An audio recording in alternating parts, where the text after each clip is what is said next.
हाय, good afternoon everyone. एक trade plan करने का विचार है और अपना एनालिसिस आप लोगों के बीच में शेयर करने का विचार है। ईटीएच का चार्ट है, ज़्यादा कुछ नहीं देखना है, स्ट्रक्चर को समझेंगे और उस हिसाब से ट्रेड प्लान करेंगे। एक ट्रेड ऑलरेडी कल रात में प्लान किया था, वो एग्जीक्यूटेड, मतलब वो प्लान एज़ पर प्लान जा रहा है। अभी ऑलरेडी करीबन 49 पॉइंट पे हम लोग बैठे हुए हैं ऑलरेडी। इस जगह से प्लान था हमारा। उसके पीछे का लॉजिक बताऊंगा क्यों ट्रेड प्लान किया था। ईटीएच का है बेसिकली। ईटीएच सबसे अच्छा इंस्ट्रूमेंट मुझे लगता है अपने आप के ट्रेड करने के लिए, बिकॉज बीटीसी के अंदर में थोड़ा सा brokerage as compared to my fund ज़्यादा रहता है।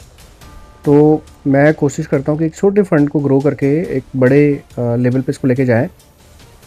तो चलिए सीधे सीधे शुरू करते हैं कि हमने प्लान किस तरह से किया था, ट्रेड क्यों यहाँ पे इस तरह से प्लान किया था और क्यों जा रहा है और क्या उसकी डायरेक्शन सही है या नहीं है।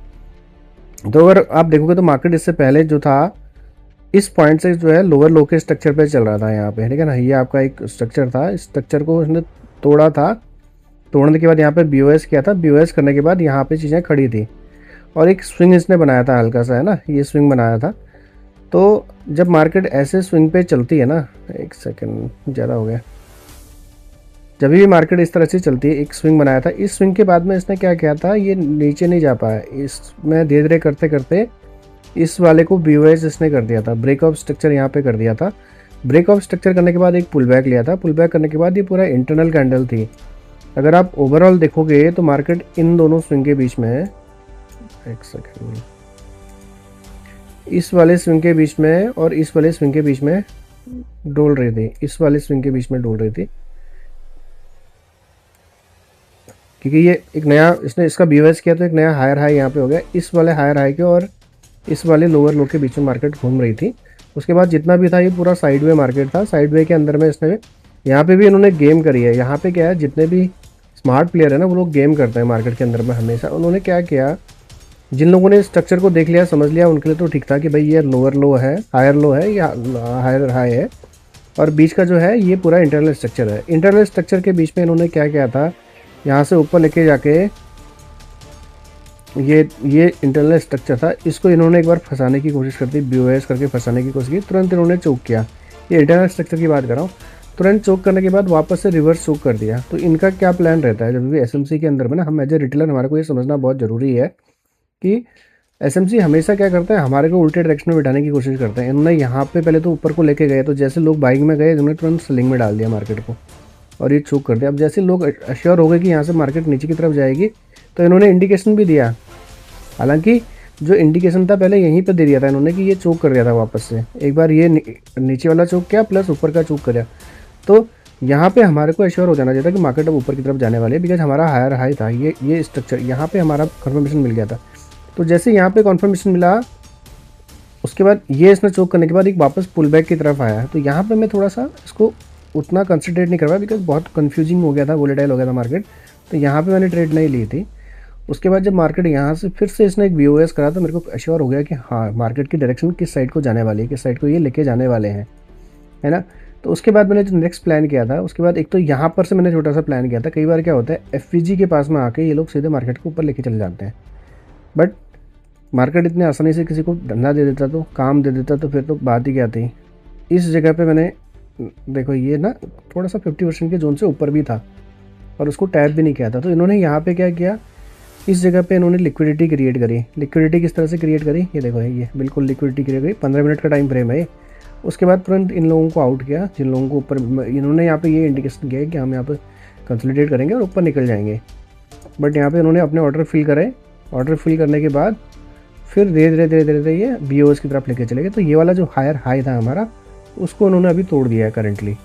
तो अभी का जो करंट सिचुएशन क्या बन रहा है मार्केट के अंदर में, करंट सिचुएशन है कि मार्केट अभी हायर हाई के स्ट्रक्चर में आ गई है और ये नेक्स्ट 1 आवर के स्विंग को टारगेट करने वाले हैं।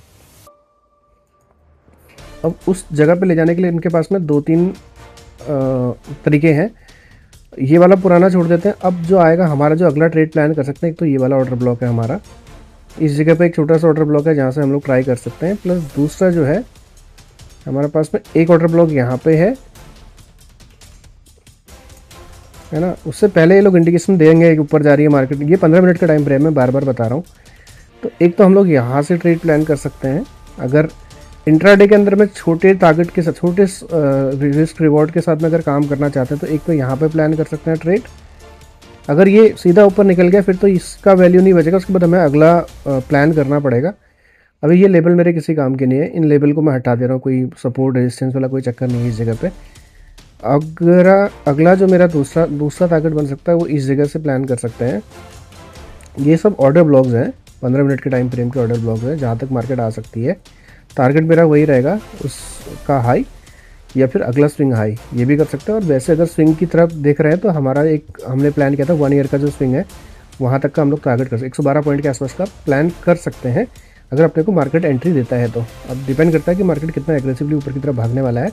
और हाँ, तीसरा एक पॉइंट और भी है, थर्ड पॉइंट हमारा जो मिलने वाला है अपने को इस जगह पे मिलने वाला है, ये रहा।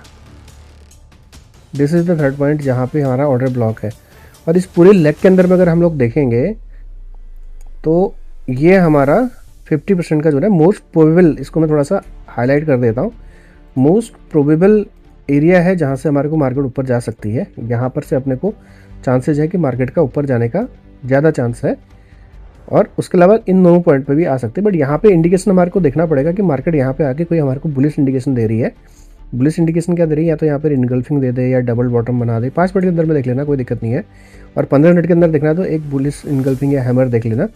और 5 मिनट के अंदर में डबल टॉप देख लेना, डबल बॉटम देख लेना। सेम चीज़ यहाँ पे भी डबल बॉटम या 15 मिनट के अंदर में इनगल्फिंग या फिर हैमर देख लेना इस जगह पे। सेम इन जगह पे जितने भी हमारे ये सपोर्ट है, इन सपोर्ट पे मार्केट अगर इंडिकेशन देगा, अभी क्या करेंगे ये लोग, थोड़ा सा रिटेलर को फंसाने की कोशिश करेंगे, ऊपर को ले जाके फिर धीरे धीरे करके नीचे आएंगे, या फिर यहाँ पर भी थोड़ा सा एक बाउंस मिलेगा, उसके बाद ये बाउंस।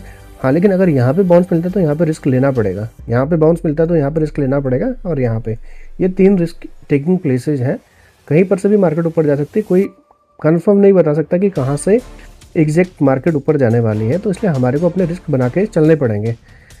सो अगर आप लोग वीडियो टाइम से देख रहे हैं और मार्केट उस टाइम पे वहाँ नहीं पहुँची है तो आप अपना ट्रेड प्लान कर सकते हो इस तरह से वहाँ पे, और इन्जॉय कर सकते हो इन ट्रेड्स को, है ना। सो देखते हैं, मिलते हैं अगले एजुकेशनल वीडियो के अंदर में। लर्निंग का कंटेंट बहुत है चैनल के अंदर में, एक बार इसको लाइक भी कर देना। मेरे को लगता है कि मोस्ट प्रोबेबली जो प्रेडिक्शन है वो सही डायरेक्शन में जाने वाली है, और लेट्स सी